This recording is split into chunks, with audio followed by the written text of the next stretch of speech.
G'day whiskey lovers, welcome to the Hard Malt channel. My name's Tim and I'm here with another whiskey review for you. Today what I've got is an Aberlour A'bunadh release, and this is a cask strength release that they put out by batch regularly. I'm not sure if they do it every single year or multiple times a year. But this particular batch I've got here is batch number 75, bottled at 60.9%.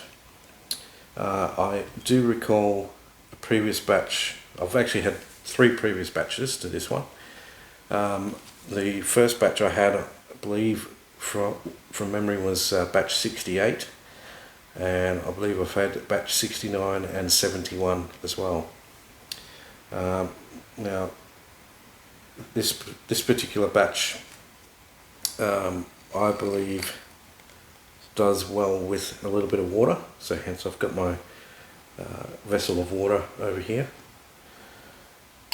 whereas batch 69 for me was quite drinkable as it was. So let me get a little pour of this into the glass.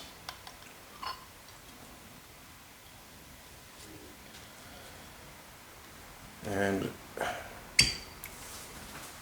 I'll grab a little bit of this water.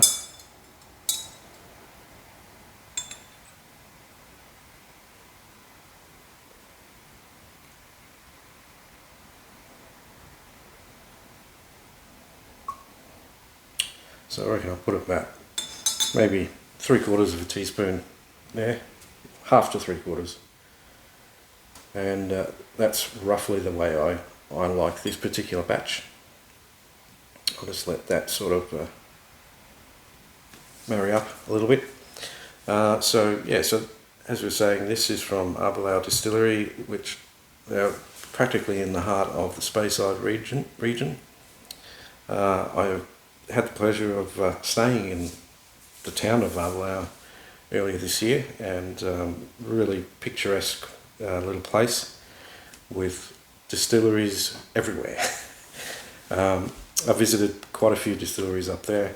I didn't do a tour at Aberlour, but I did pop into their visitor centre, have a bit of a look around, and was able to taste some of their secret stash of single cask releases. So that was a lot of fun.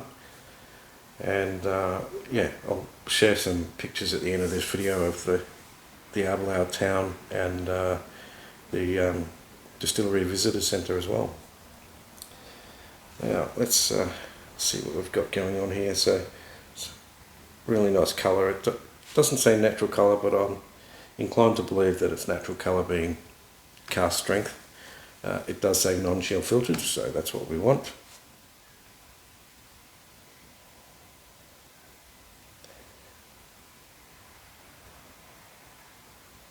Got nice vanilla. Sort of light green fruits like apples, pears, plums as well. Perhaps peaches and apricots.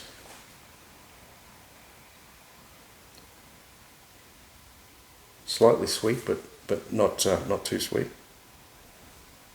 Let's see how this is on the palate.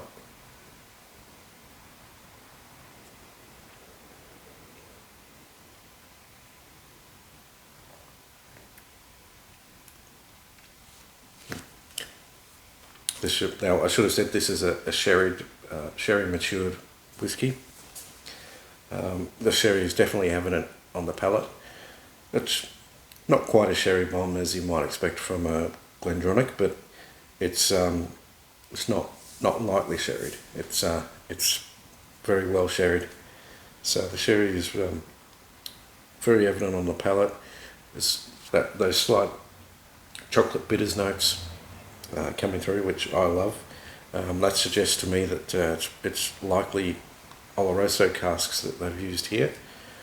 I'm not sure whether it actually tells me. It doesn't say Yeah, it doesn't say which sherry cask we use, but I'm going to guess that it's Oloroso, given that there's no huge sweetness and it's more about the chocolate bitters and the darker fruits.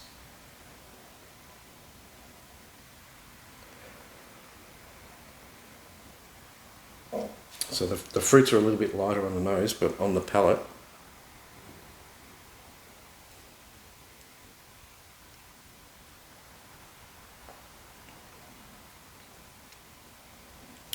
much more stewed dark fruits. I'm talking raisins, cherries, those kind of fruits.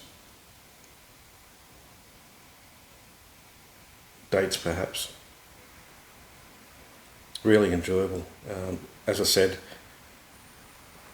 as I've gone through this batch, I've discovered that I prefer this with almost a teaspoon of water on it, and it just really brings it alive on the nose and the palate for me.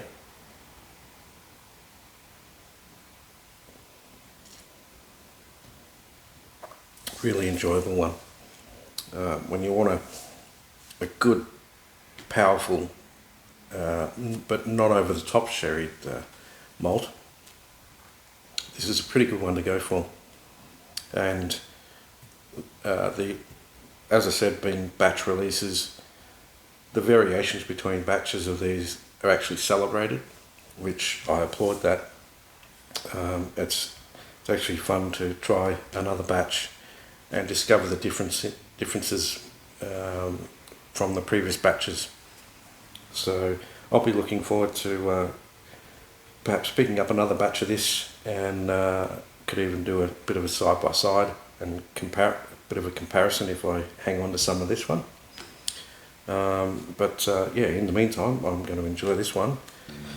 So yeah, if you're a fan of these whiskey reviews or the other videos I've been doing, appreciate if you give us a like or a subscription. If you've tried some more batches of the Aberlour and got some comments, I'd love to hear what your thoughts are. Until the next video, Salam Javar.